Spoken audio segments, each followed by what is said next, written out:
3 weeks after the coordinated attacks, representatives from across the galaxy gathered on the Calirian homeworld. The Grand Meeting Hall had been expanded to accommodate delegates from 24 species, many of whom had been under Vorthak control until recently. Leela stood near the entrance, watching as alien diplomats mingled nervously with each other and with the human officers present. In the center of the room, Hayes and Vice Admiral Watson spoke with Elder Voss and Admiral Krell. "It's amazing how quickly things change," Rick said, joining Lila with a drink in hand. "1 month ago, humans were just stories. Now they're the most powerful force in the galaxy." Leela nodded. "And the Vorthak went from conquerors to defeated in less than a month." The final battle had been swift and decisive. After capturing Supreme Commander Vex on Dorzak, the human-led alliance had pushed straight to the Vorthak homeworld.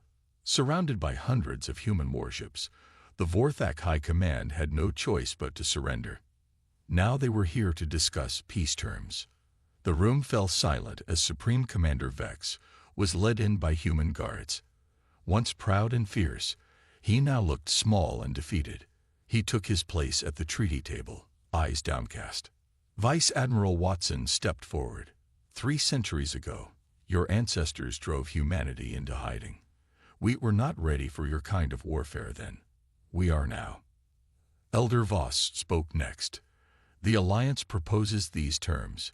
The Vorthak will withdraw from all occupied worlds, dismantle their major weapon systems, and pay reparations to the planets they damage." Many expected Vex to object, but he simply nodded. "We accept these terms. We have seen what humans are capable of. The old stories warned us, but we did not listen." Hayes looked surprised. "What old stories?" "Tales passed down through generations," Vex explained, "of a species that fought beyond reason, that never surrendered even when defeat was certain. Our ancestors called you the impossible enemy. Now I understand why." The treaty was signed with little further discussion. As the delegates began to leave, Sophia approached Leela with a datapad. "I have something for you," she said. "All our historical records about human Calirian contact before we went into hiding. Your research was right. Our peoples met briefly, centuries ago." Leela accepted the pad with trembling hands. "This is everything I ever wanted to prove." "Consider it a thank you," Hayes said, joining them. "Without you, we might have stayed hidden for another century." Admiral Krell approached their group. "Commander Hayes, Vice Admiral Watson has approved your request. You will be staying on as military liaison to the Calirian fleet." Hayes nodded. "Someone needs to help coordinate our forces. The Vorthak might be defeated, but the galaxy is a big place." Later that evening, Leela stood on a balcony overlooking the capital city. Above, human ships moved through the night sky, their lights mixing with the stars. Below, Calirians went about their lives with a new sense of security. Hayes joined her at the railing. "Quite a view. I still can't believe all of this happened because I was stubborn about old stories," Leela said. "That's how most important discoveries start," Hayes replied. "Someone believes when no one else will." In the distance, they could see the new Joint Command Center being built, a symbol of the alliance between their peoples. "What happens now?"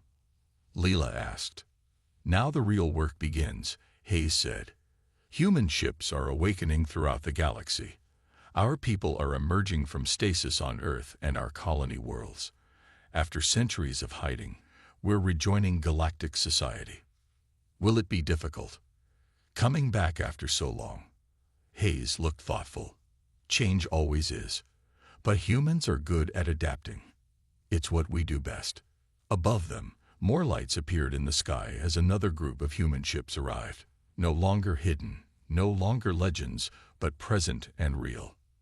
"The old stories about humans," Leela said quietly, "they always ended the same way. No matter how dire the situation, humans found a way to survive." Hayes smiled. "That's not just a story.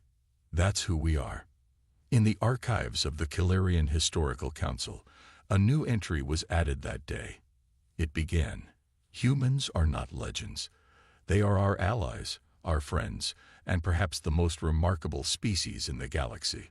Their story teaches us an important lesson. Never dismiss the tales of old, for sometimes legends return with warships filling the skies. The Vorthak patrol moved through the forest with mechanical precision. Their armor gleamed in the moonlight as they swept the area with scanning devices. They were getting closer to the hidden entrance with each passing minute. Inside the cave, Hayes made quick decisions. Sophia, take half the resistance fighters and set up an ambush on the eastern ridge. I'll lead the second group to the north. Mira looked concerned. There are 30 Vorthak soldiers out there. We have 15 fighters, most with outdated weapons. Hayes smiled. Numbers aren't everything. Leela watched in amazement as the humans prepared for battle.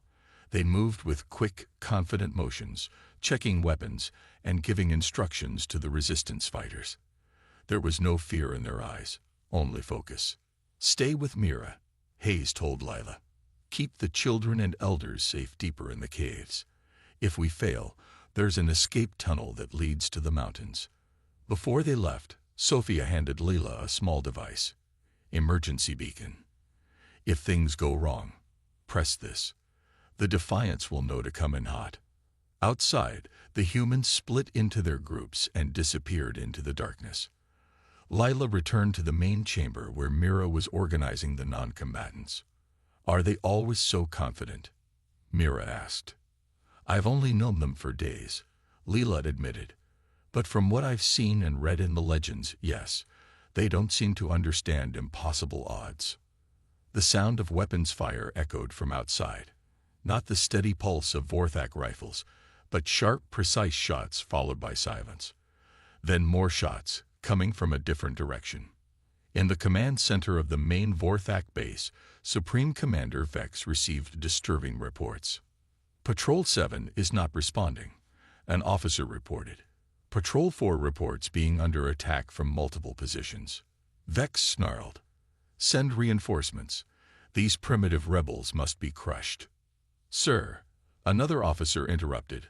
Our orbital sensors are detecting unusual energy signatures at the edge of the system. What kind of signatures? Vex demanded. Unknown, sir. They're unlike anything in our database. Vex felt a chill run down his spine. Put all forces on high alert. Now, back in the forest, Hayes and Sophia had eliminated the Vorthak patrols with minimal losses. Their tactics had confused the enemy, who expected a direct confrontation rather than the hit-and-run attacks the humans employed. First rule of asymmetric warfare, Hayes told the impressed resistance fighters as they collected Vorthak weapons. Never fight on the enemy's terms.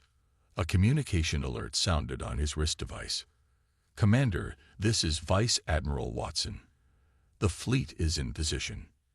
Perfect timing, Hayes replied. The ground phase is complete. We're proceeding to the command center. Across the galaxy, human ships emerged from hiding places, near gas giants, inside asteroid fields, beneath the surfaces of moons, everywhere the Vorthak least expected. And they all moved at once, targeting Vorthak strongholds with surgical precision. On 12 different worlds, resistance fighters rose up, coordinated by human special forces teams who had infiltrated days earlier. Communication hubs were sabotaged, defense grids disabled, supply lines cut.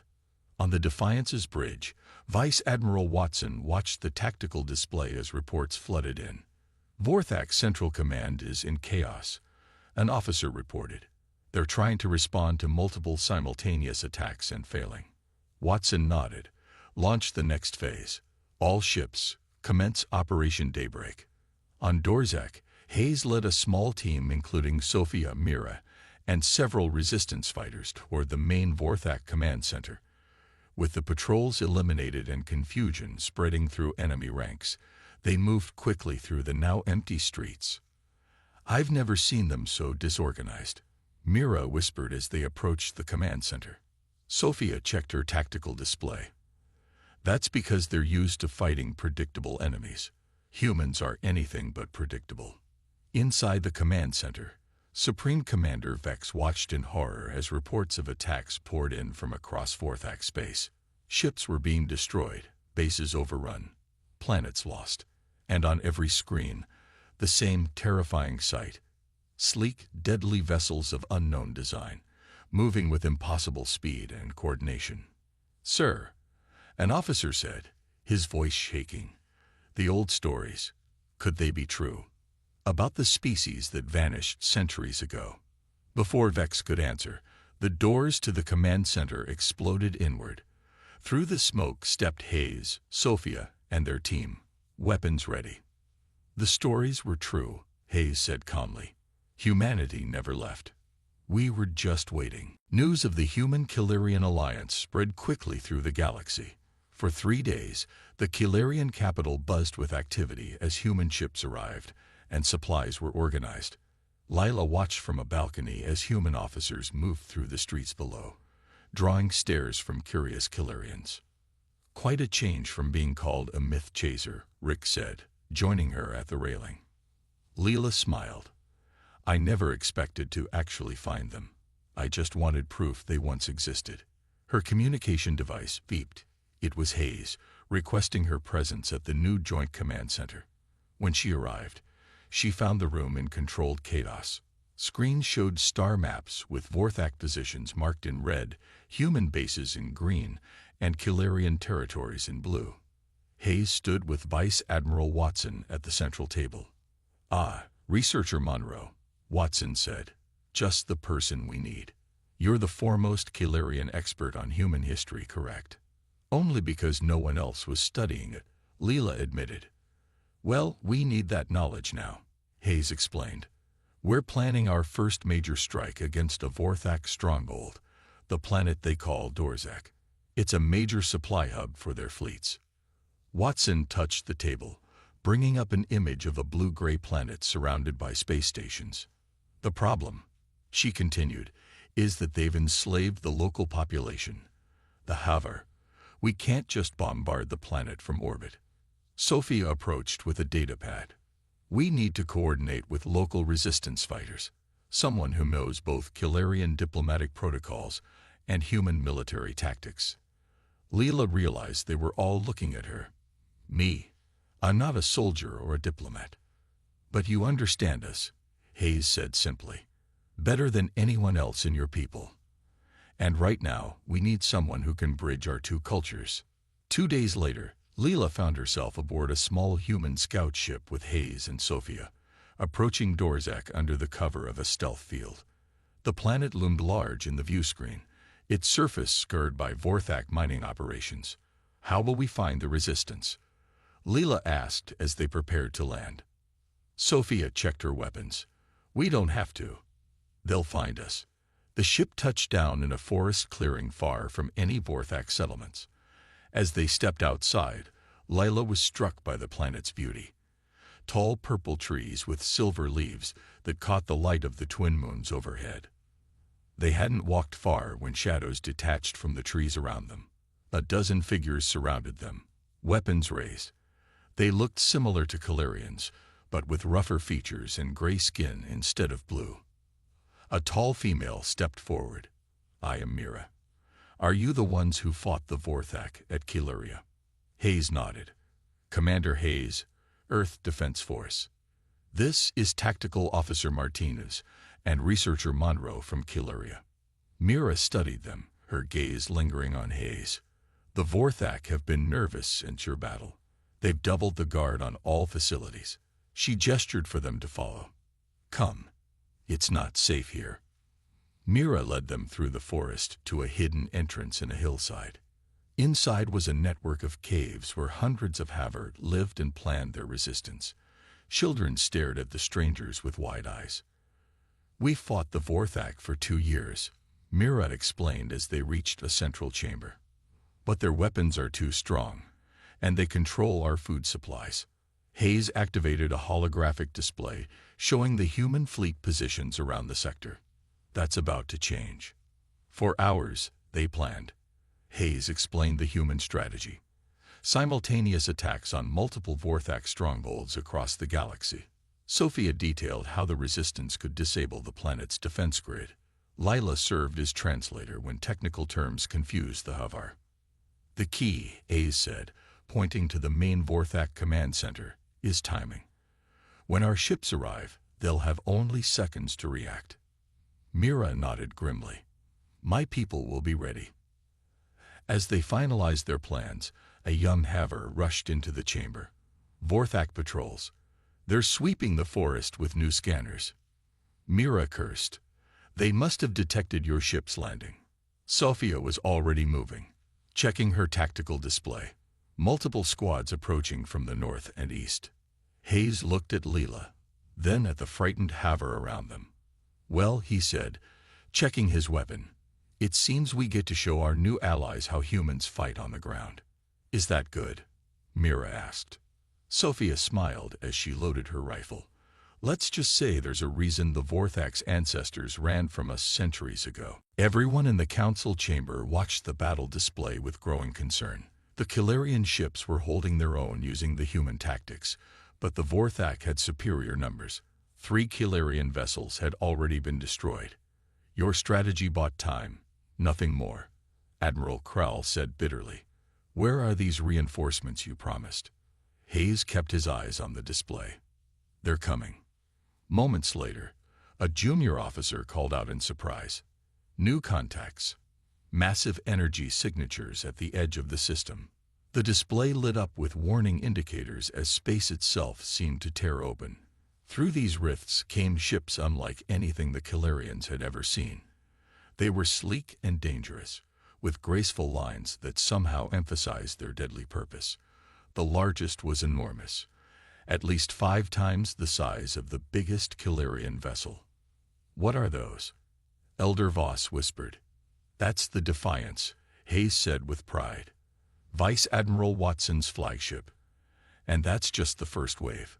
On the main screen, a communication window opened to show a stern-faced woman in a dark uniform, with more insignias than Hayes wore. Commander Hayes, she said, seems you found trouble rather quickly. Hayes smiled slightly. Good to see you too, Admiral. We have Vorthak forces attacking a Kilarian colony. Watson nodded. I see them. Rather rude of them to start without us. The human ships moved with impossible speed and coordination. They surrounded the Vorthak battle group, cutting off their escape routes. The Defiance itself moved straight toward the largest enemy vessel. What is she doing? Krell asked. Their center has the heaviest weapons. Sophia smiled. Watch. The Defiance fired, but not with conventional weapons. A wave of energy pulsed outward, washing over the Vorthak ships. Their lights flickered and died. EMP variant, Alan explained to the stunned Kilarians. Designed specifically for Vorthak shielding frequencies. They'll be disabled for about 3 minutes. Those 3 minutes were all the human fleet needed. They tore into the helpless Vorthak ships with precise, devastating attacks. Not a single shot was wasted. Not a single movement was without purpose. When it ended, the Vorthak battle group was reduced to floating debris. Not one human ship had been destroyed. Silence fell over the council chamber. Then Elder Voss slowly stood. It seems, she said carefully, that we owe researcher Monroe an apology. The legends were true. Admiral Krell looked shaken. One battle group. You destroyed an entire Vorthak battle group in minutes. That was a small engagement, Hayes said. Vice Admiral Watson has more ships awakening across 3 sectors. Our lunar base alone has enough firepower to destroy a small moon. Elen activated his holographic projector again, this time showing images of human facilities hidden throughout the galaxy. For centuries, our automated factories continued building, improving, and deploying. We have bases inside asteroid fields, beneath gas giants, even in the cores of dead stars. Sophia added, we've been monitoring the Vorthak for decades. They're expanding too quickly, stripping worlds of resources and moving on. They'll keep coming unless they're stopped. And you want to stop them together, Elder Voss said. It wasn't a question. Hayes nodded. Allies are stronger than lone warriors. That's something humans learned the hard way. The council members whispered among themselves. Finally, Elder Voss spoke again. We accept your alliance, Commander Hayes. The Kilarian people will fight alongside humans against the Vorthak threat. Leela could hardly believe what she was hearing. Just days ago, humans had been considered myths. Now they stood in the council chamber, their warships visible through the massive windows, protecting the Kilarian homeworld. Admiral Kral approached Leela quietly. It seems I was wrong to dismiss your research, he admitted. Your discovery may have saved our people. Leela watched as Hayes spoke with Vice Admiral Watson on the screen, planning their next moves. More human ships were appearing in the distance, their lights like new stars in the sky. This is just the beginning, she said. The stories said humans never stopped fighting, even when all hope seemed lost. I think we're about to see why those stories survived for centuries. The journey back to Kilarian space took half the time it would have in Rick's ship. Hayes stood behind his pilot, watching stars streak by as the human vessel pushed speeds Leela had thought impossible. Your technology is amazing, she said, studying a display showing the ship's systems. Our scientists would say this breaks the laws of physics. Ellen smiled. Not breaks, just bends them a little. In the ship's small meeting room, they planned their next move. Hayes displayed a holographic map of Kilarian space with red markers showing Vorthak advances. We need to speak with your leaders, Hayes said. The Vorthak scout got off a partial signal. Their command will know something happened, even if they don't know what. Rick shook his head. Admiral Kral won't believe us. He thinks humans are just stories. Then we'll have to be very convincing, Sophia said, checking her weapons. 2 days later, they arrived at the Kilarian homeworld. As expected, their approach triggered immediate alarm. Kilarian defense ships surrounded them, weapons ready. Pilot Daniels, what is the meaning of this? Admiral Krell's voice came through the communication system. You've stolen research property and disappeared for days. Now you return in an unknown vessel. Rick looked at Hayes, who nodded. Admiral, Rick said, we found humans. Real, living humans. We've brought 3 of them to meet you. There was a long silence before Krall replied. Dock at Security Bay 12. Guards will escort you directly to the council chamber. When they walked into the Grand Council chamber, Leela felt all eyes on them. The 7 members of the Kilarian High Council sat at their curved table, with Admiral Krall standing to the side. Guards lined the walls. Hayes, Sophia, and Alan walked with confidence, seemingly unbothered by the stares. So, said Elder Voss, the head of the council, you claim to be humans, the warriors of legend. Hayes stepped forward. Commander John Hayes, Earth Defense Force. These are my officers, Tactical Specialist Sophia Martinez and Science Officer Alan Grant. Admiral Krall scoffed. This is absurd. They look like Lu-less Kilarians. Probably some outer colony variant trying to trick us. Helen activated a small device, projecting historical images of Earth, human cities, and space fleets. We've been in hiding for centuries, he explained. When a hostile force threatened our extinction, we enacted the Twilight Protocol. Our population went into stasis, our military bases went dark, and we waited for the right time to return. Sophia added, we continue to develop our technology and monitor galactic events. The Vorthak are using ships very similar to our old enemies. Elder Voss leaned forward. If what you say is true, why come to us now? Because the Vorthak found us, Hayes said simply. And they're coming for you too. Before anyone could respond, a young officer burst into the room. Admiral, Vorthak ships have appeared near Colony Proxima. A full battle group. The room erupted in panic. The Kilarians had never faced a full Vorthak battle group before. Admiral Krell turned to his screen showing Kilarian defense ships moving to intercept. Our forces can't stop that many. We need to evacuate the colony. Hayes stepped up to the display. Your ships are in the wrong formation. The Vorthak will split your line and target your command vessels first. Kral glared at him. And you know this how? Because we fought their kind before, Hayes replied calmly. He turned to Sophia. Show them. Sophia quickly moved to the control panel, pushing aside a Kilarian officer. Her fingers flew over the unfamiliar controls, rearranging the display to show a new formation. Position your ships like this, she explained. Force them to commit to one vector, then hit their flanks. Their rear shields are always weaker. Kral hesitated, then nodded to his officers. Do it.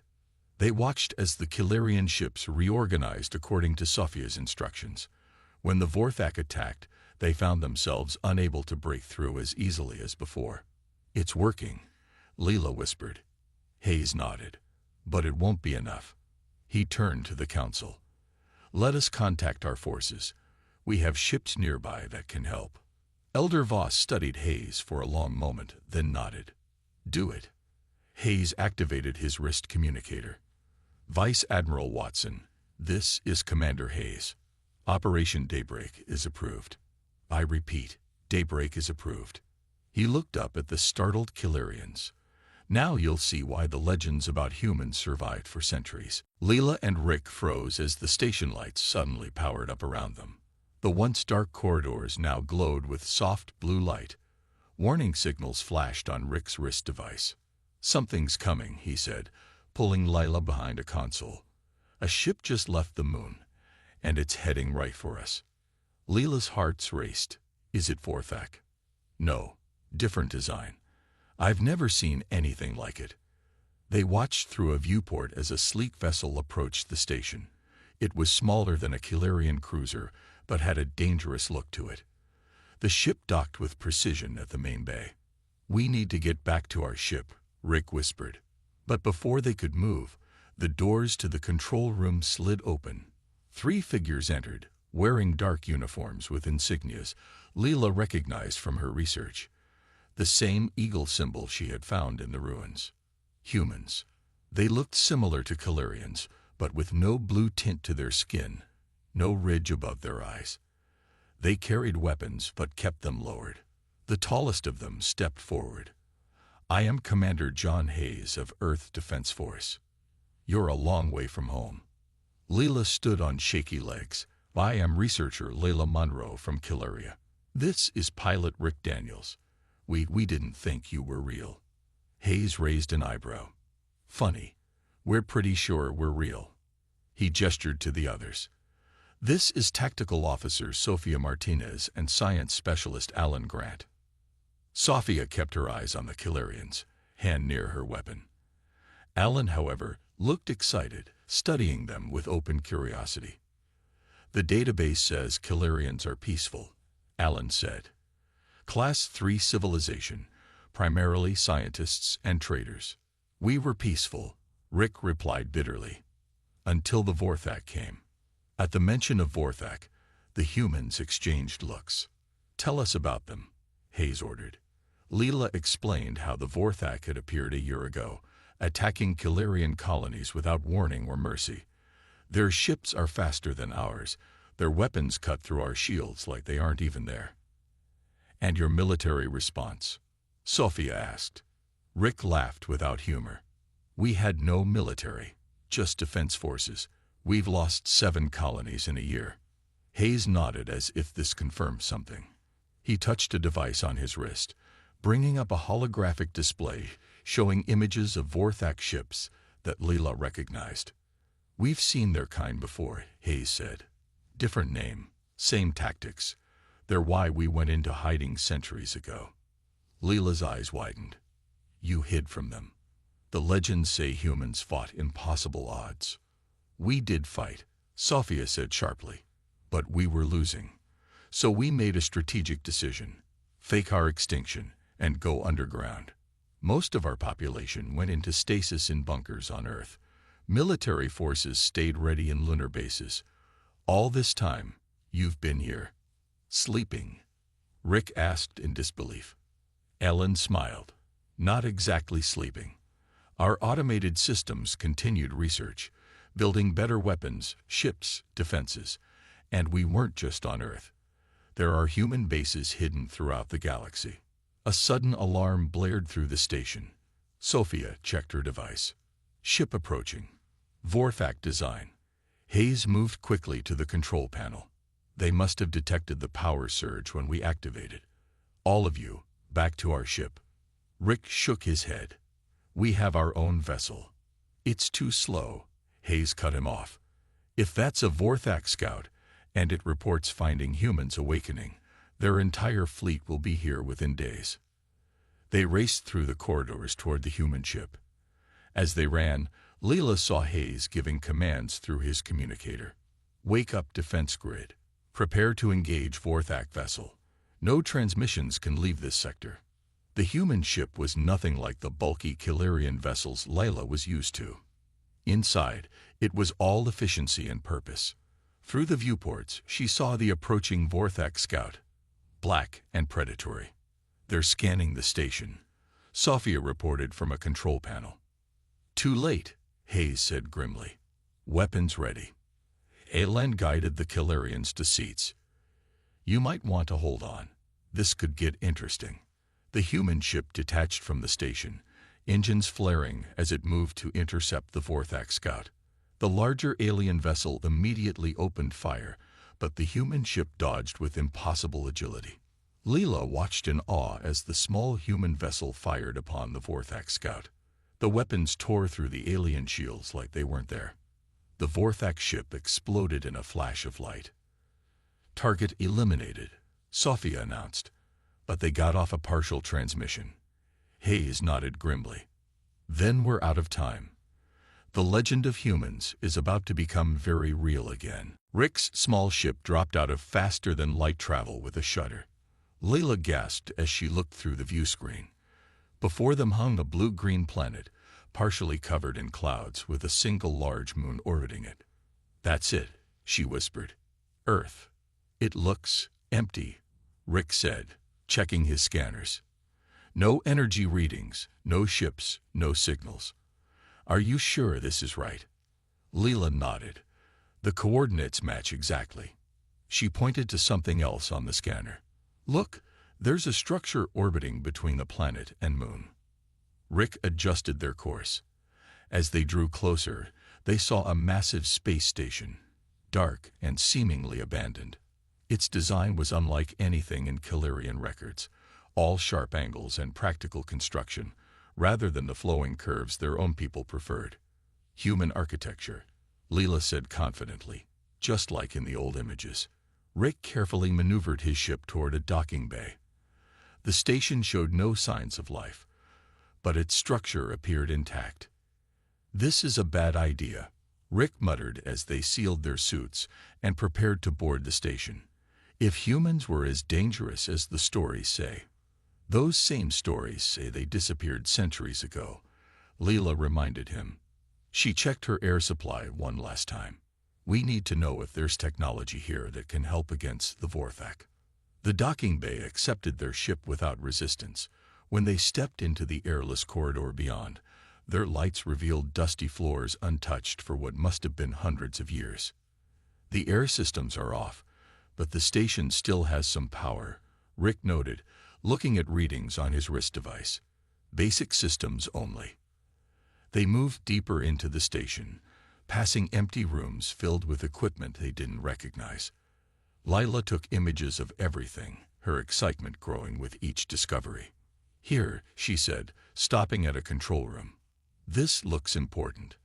The room contained a large console with a blank screen. When Leela approached, a light scanner suddenly activated, sweeping over both of them. DNA scan complete, a mechanical voice announced, making them jump. Non-human entities detected. Limited access granted. The screen lit up, displaying information in a language Leela recognized from her studies. It's giving us access to historical records, she said, working quickly to copy the data to her devices. Rick, however, was staring at another screen that had activated. Leela, he said quietly, I think we woke something up.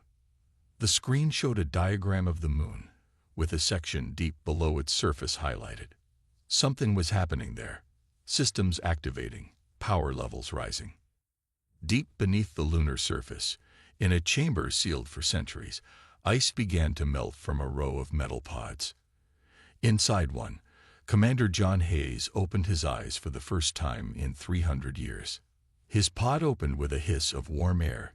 He sat up slowly, muscle memory taking over despite the disorientation. Around him, other pods remained frozen, their occupants still in deep sleep. "Welcome back, Commander Hayes," said a calm voice from speakers in the ceiling. "Revival protocol initiated due to Condition 7. Hayes cleared his throat. "Condition 7. Potential allies." "Affirmative. 2 non-hostile extraterrestrial beings have accessed Station Alpha. Their biological signatures do not match known enemy patterns." Hayes stood carefully, letting his body adjust. His muscles worked perfectly. The stasis technology had prevented any deterioration. "Status of Earth?" he asked. "Earth remains in protective dormancy. Population remains in deep bunkers as programmed. Military forces in lunar base at 99% capacity." Hayes nodded. Humanity had gone into hiding when faced with extinction, but they had never stopped preparing for their return. "Show me these visitors," he ordered. A screen activated, showing Leela and Rick in the control room of the station. "They appear to be searching for information about humans," the AI reported. "They refer to us as legends." Hayes allowed himself a small smile. "Legends, huh? How long have we been asleep?" 312 years, Commander." "And the threat level now?" "Data extracted from visitors' technology indicates a species called Vorthak is conquering this sector. Their technology closely resembles our old enemy." Hayes walked to a viewport and looked out at Earth, peaceful and blue in the distance. Then he turned back with determination in his eyes. "Wake up, Tactical Team Alpha. Science Team 2.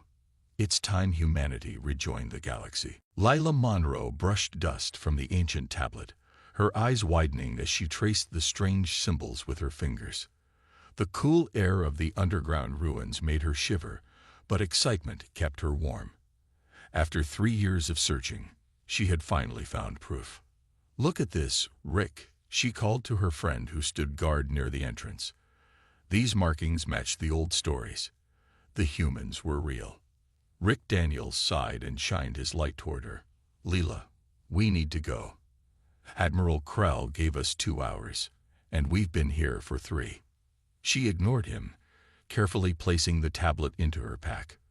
The ruins stretched far beneath the surface of the small moon, filled with remnants of a civilization long gone. Most Kilarians believed humans were just stories to scare children, fierce warriors who fought impossible odds and then vanished from the galaxy. 5 more minutes, she promised, moving deeper into the chamber. Her light caught something metallic in the corner. She brushed away centuries of dust to reveal a small device with a faded insignia. An eagle clutching arrows and an olive branch. Lila's heart pounded as she recognized the symbol from her research. This was human military technology. When they finally returned to their ship, Rick started the engines while Leela examined her findings. The tablet contained coordinates, possibly to Earth itself, the legendary human homeworld. "You can't show these to Admiral Krell," Rick warned as they lifted off. "He already thinks you're wasting resources on fairy tales." Leela nodded, remembering her last meeting with the Admiral. He had laughed at her research, calling it childish fascination with bedtime stories. But these weren't stories. Not anymore. 3 days later, Leela stood before Admiral Krall in the grand meeting hall of Kilarian Central Command. Massive windows revealed the gleaming towers of their homeworld's capital city, with ships buzzing between buildings like insects. More human nonsense, Researcher Monroe. Admiral Krall didn't look up from his screen. His blue skin wrinkled around his eyes in annoyance. "Sir, I have evidence this time. The ruins contain technology beyond anything in our records." She placed the small device on his desk, "and coordinates to what might be their homeworld. The Admiral picked up the device, examining it briefly before setting it down. Interesting artifact. Probably from the Xanthi era. Nothing human about it. But sir, enough. His voice echoed through the hall. We face real threats, Monroe. The Vorthak Dominion has destroyed 3 of our outposts this month alone. I need researchers focused on defense, not chasing ghosts. As if summoned by his words, an aide rushed in. Admiral, urgent communication from Colony Terrace. They're under attack. The room erupted into activity as officers rushed to their stations. On the main screen, a Kilarian colony appeared, smoke rising from its buildings as sleek black ships fired upon the settlement. Vorthak warships, someone whispered. Leela watched in horror as buildings crumbled under the assault. The Vorthak were ruthless conquerors who had appeared at the edge of Kilarian space a year ago. Each month, they pushed further into their territory. We need better weapons, better shields, Admiral Krell muttered as he watched the destruction. Their technology is beyond ours. Leela thought of the human device in her pack, of the coordinates to a world that might hold answers. The legend said humans had fought against impossible odds and survived. Maybe those stories held more truth than anyone believed. That night, she messaged Rick from her small apartment. I need your ship, she wrote. I'm going to find Earth. Rick's response came minutes later. You'll be discharged from the research division. Maybe arrested. If I'm right, she typed back. None of that will matter. The legends say humans had weapons that could challenge gods. We need them now. 2 days later, as their small ship broke orbit, Leela looked back at her homeworld, wondering if she would ever see it again. The coordinates from the ruins were set in the navigation system, leading them toward uncharted space, toward the truth about humans, toward humanity's lost homeworld, toward Earth.